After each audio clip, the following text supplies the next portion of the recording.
Some people come in and they like, I don't want to do anything under $100,000. Like, okay, but you got to understand that you're going to have a little more marketing up costs to get those deals. I always tell people starting off, like the biggest thing is get your proof of concept under your belt, get a deal or two. It's much better to make a mistake on like a buy for 10, sell for 20, 25 versus a buy for 500, sell for $1 million. If you're taking this seriously and you want to take your business to the next level, you want to have a team behind you, you want to do this full time, and you only need a handful of those. It's easier to do one of those than $50,000, $10,000 deals. When you're asking for a bulk of money, when like we're putting up $500,000 for a single deal, like if we have questions, you got to get the questions answered. And if you're just like the seller saying this, like the seller, I don't give a rat's ass of what the seller said.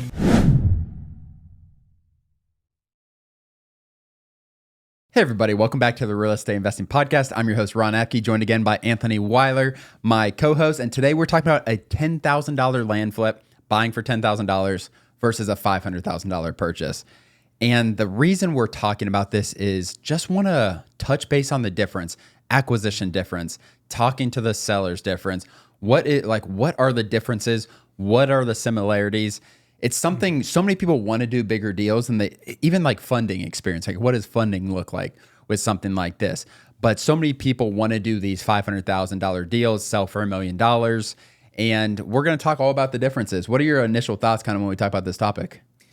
My initial thoughts is this is something that's very exciting because people who get started with this, they have the mindset of just getting those very quick flips. But then as you get more experience going after these bigger deals, and there's not that much of a difference, which makes me very excited. And I think with these new features, like with the land portal, it's just going to open up a lot more opportunities for deals like this. So this is going to be a good one. Yeah, let's just start off with talking about like acquisition methods. Do you need multiple touch points? Everything like that. And for me personally, so our base of our business is still like buy for 20,000, sell for 40,000. That's what makes us the consistent money. But these $500,000 profit deals are what is going to make your business. It's going to turn your business into a multi-million-dollar deal or business, and you can do it relatively fast.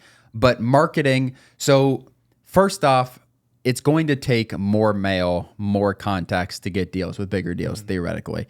It matters what your margins are, what you're offering, everything like that. But you need to expect to need to do some more marketing. And that's what a lot of people don't understand. Some people come in and they like, I don't want to do anything under $100,000. Like, okay, but you got to understand that marketing, you're going to have a little more marketing up cost to get those deals. But what are your thoughts, Anthony, on like different acquisition strategies? Are you going to need multiple touch points for these people? Because when we send mail, when we send text, it's a one talk for closing these $20,000 deals versus what are your thoughts on like the bigger ones, like multiple touch points? How does that look? Yeah, so definitely multiple touch points, and I would hit them from different angles. I would have, I would do a blind offer, but I would do something to where I'd make the letter a little bit different, mainly specifically targeted towards larger parcels, letting them know like you're not just randomly sending them a letter, like making it a little bit more personalized. I think they're going to be a little bit more sophisticated, and nothing wrong too with cold calling and texting as well. It's just going to take multiple touch points and having that initial conversation, gauging the interest, building trust, and you're most likely going to have a handful of conversations to actually build the trust to get them under contract.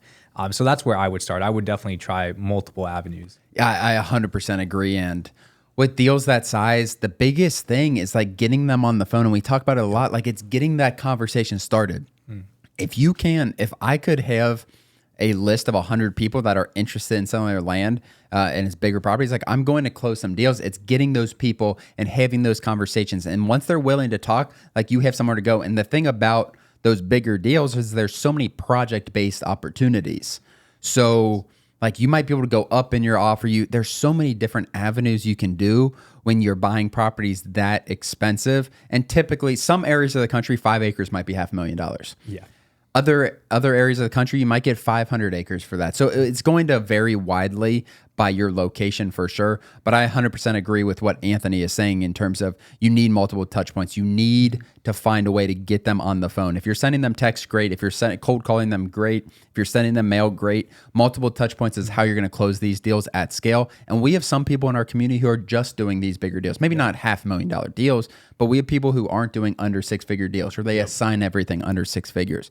Do you suggest like new people going after these deals? So you can, if you have the marketing capital to play with. I always tell people starting off, like, hey, the biggest thing is get your proof of concept under your belt, get a deal or two, understand this inside and out. And then it's like, okay, now I can narrow my scope. Maybe I can niche and I can be more targeted. But I always say, like, really learn this business model inside and out. You can mitigate your mistakes. It's much better to make a mistake on like a buy for 10, sell for 20, 25 versus a buy for 500, sell for $1 million. So I say start there, get a deal or two first, and then jump into that realm. But again, it totally depends on your risk tolerance and what you're willing to do. But I would start there first. Yeah, I mean, if you've never done a land deal, don't come in and just offer for $100,000 plus deals. I don't think that's the right way to go. But if you want to include those bigger parcels in your offers, go for it. Go for it. Take those shots. Like those shots might get you some conversations with sellers. It's going to give you experience. But include those smaller, and what we teach, I think, is $10,000. Like include those $10,000 offers as well. And then you just expand your reach when you're going up. And the thing about it is, most areas of the country, there aren't that many offers in counties that are $500,000. You know what I mean? Yeah. There's only a handful in each county that are that big of offers typically. So it's not like you're spending a ton more money on mail. It might be an extra couple $100s on mail that you're doing in those areas. But talking about who to do it, we talked about. If you're experienced, if you've done 5-10 deals, you need to be putting these offers in, correct? You have to. That's something that you'd mentioned this earlier, if you're looking to scale your business, you're going to have to start targeting those types of deals. And what we'll get into is there's not that much of a difference, which is very surprising when it comes to analyzing due diligence and all that stuff. But if you're taking this seriously and you want to take your business to the next level, you want to have a team behind you, you want to do this full time, and you only need a handful of those. It's easier to do one of those than $50,000, $10,000 deals. Like that Absolutely. Is at the end of the day. If you're making $500,000 versus $10,000 on a deal, and we're talking about purchase price when I say this, let's say $20,000. So 25 deals versus 500 or versus one deal essentially. Yeah. And that's why just getting those offers out the door, your marketing money, even though you're not going to get a deal every time you send a handful of offers out for that size property, your marketing money is not going to waste because it just takes one deal to pay for years of marketing. Yeah. And that's the reality of it when you're talking deals, the size, the margin, have multiple touch points, spend money on this marketing. Like marketing is well worth it. If you've done 2 deals, 3 deals, send offers for bigger parcels. A lot of people also are obviously going to worry about how they find the money for it. We're funding right now a $450,000 purchase that we think we can list for $9 to $950. Yeah. The thing about deal funding, let's talk about deal funding with this situation. So what are we looking for, Anthony? You're in charge of our deal funding. What are we looking for in terms of people who are bringing us, even if we want to go lower, even like $150,000 deals, what are we looking for from those deal funders, from those partners? And like, how do they stand out from the pack? When they're asking for $500,000, like you need to be doing something right. We need to be able to trust you for sure. But what do those people look like? Or what should they be doing? Sorry. Yeah. So what they should be doing is definitely being as transparent as possible. If they're unsure about something, let us know. Like the person who brought this deal to us, she was like, hey, this is a really large deal. Let's hop on a Zoom call. I'm like, okay, this is perfect. Like you're being transparent. We're going to figure out the details of this. There's earnest money deposit down too as well. That way this is more locked in. So just being very back and forth and communicative. And I mean, honestly, that's the main thing of what I look for. Everything else checked out. And as long as you're taking action, you've been part of the community as well. You have a background in this. You're not just a random person sending us a deal without any comps or evaluating this. We went over things like, okay, maybe we could subdivide this, or if we sell it just as a straight flip, this is the potential profit. Like she came prepared with comps. She had due diligence already done. Drone photos were already done as well too. So she checked off all the boxes, and then we hopped on the Zoom call, and all I had to do was like, okay, that's done, that's done, that's done. I don't have a problem with this. Everything checked out. And when I presented it to you guys, it's like, hey, this is across our plate. I mean, it was a very simple process to go over. So that's what I look for. Yeah. And it's such straightforward land that we're referring to. But at the same time, like the partner, the manager did everything expected. And then I think one of the biggest things with when you're asking for a bulk of money, when you're asking for that, like you cannot be closed-minded in terms of if like we're putting up $500,000. Okay, for a single deal. Like if we have questions, you got to get the questions answered. Like that's the end of the day. Like there is a farming lease situation, and like every question that we ask that I push back on, we got answers. And if you're just like the seller saying this, like the seller, I don't give two a rat's ass of what the seller said. I really, really do not. The seller is not due diligence. And that's what separated her from some other bigger deals who have brought out, like they are constantly bringing us answers and solutions. And that's what you need to do. Like, will we pay assignments for other people's deals who aren't doing this and then we'll do the due diligence? Absolutely. But if you want to partner with us front to back on a deal, or partner with anyone who's putting up $500,000 for your deal is going to have some questions. Yes. Like it's a real thing. And then having solutions, because a lot of times these deals aren't just black and white. Put this $500,000. Like there was a farm lease on this one. We had to get earnest money so we can be locked in, and we had to get a what's the word called? We had to get that farm lease terminated. Right? Yeah. And then the person who is using the farm, who's fine terminating it, has to move the farm. She's building like there's a lot that goes in. Like if you think of it, sounds, when I'm reviewing this deal, like in my head, like it sounds like a pretty simple thing. But then when we start talking about it, it's like, okay, there's a lot that's happening. There's a farm lease that went through 2025. We need to get that terminated by August of 2024. The seller has to have the person who's leasing the farm move their animals to their parcel next door. The seller needs to build a fence to make sure that their animals aren't coming back on our land after we purchase it. And being able to do all this stuff up front minimizes our risk of our money.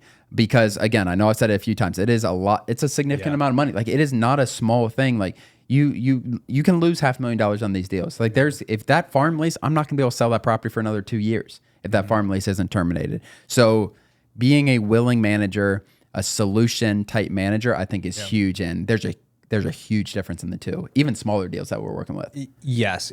Like you said, it's an absolutely huge difference. And it's crazy too, because it's, like you said, it's around a $500,000 purchase price, so $500,000. I mean, that's the stuff you see in movies with like drug lords talking about, and it's something to take seriously in terms of check off all the boxes, right? And she's someone that took action. And as complicated as that sounds, it only takes a few steps to do. It's like, okay, we need a termination agreement set in place. You're building a fence. What's the time frame look like? Show us that you actually have that planned out. And when will the cows eventually be moved? So it's actually just a few simple steps. But again, like you have to have that done for such a high purchase price.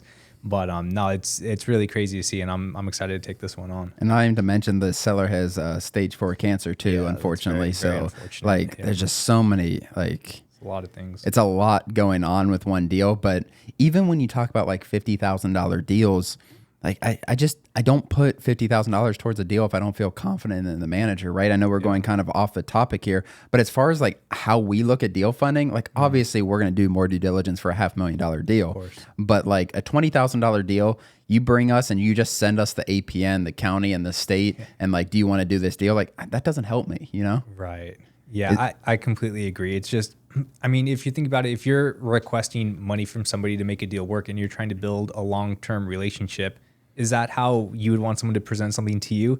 So just, put your best foot forward and think about how you would want to be treated. If you're giving someone $50,000 on a potential deal, if you're just sending the county, state, and APN number and not giving us any other details really, and you want us to do all the legwork, well, I mean, it's not going to end up that well for you. It's just and like, I say it a lot, like the respect of the money. Like I'm very, very big on the managers having respect for the money that they're asking for. And you can feel it right away. Yeah. Like, I'm just asking for this money. I'm going to make you money. And they look at it like they're entitled to it.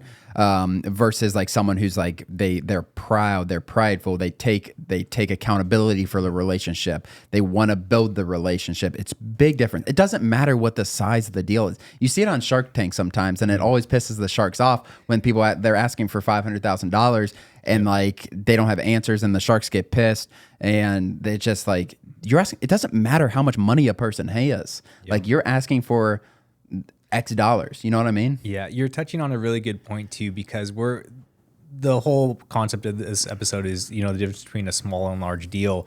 And you have to have some credibility behind you if you're asking for $500,000, right? Some sort of, if you've done a few deals, we'd want to see that, or we'd want to know your experience a little bit more. What's your relationship look like with other funders? We're going to reach out if you've gotten deal funding from other people. What's your experience like, right? Like we're going to vet you.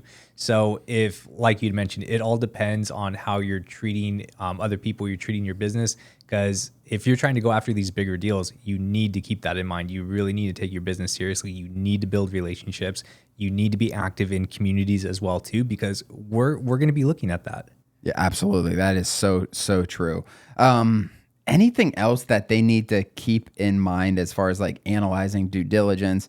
One of the biggest things is just not, I don't want to say not listening to the sellers, but every fact that a seller tells you needs to be confirmed with the county with like a fact needs to have documentation. Like if they're saying it has legal access because it does, like where is that documented? If they're saying it has whatever, it has a perk test, it can perk.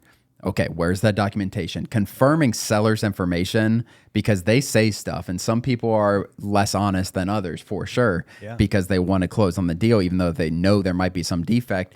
But is there anything else in due diligence that they need to be looking out for bigger deals especially? You know, that is a really good question. I don't think there's that much of a difference because we do have a very thorough due diligence process.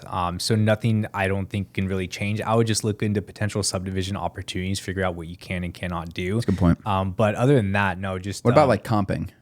Oh, in terms of comping, that's where it gets really interesting because there's very, very few comps within that high acreage range.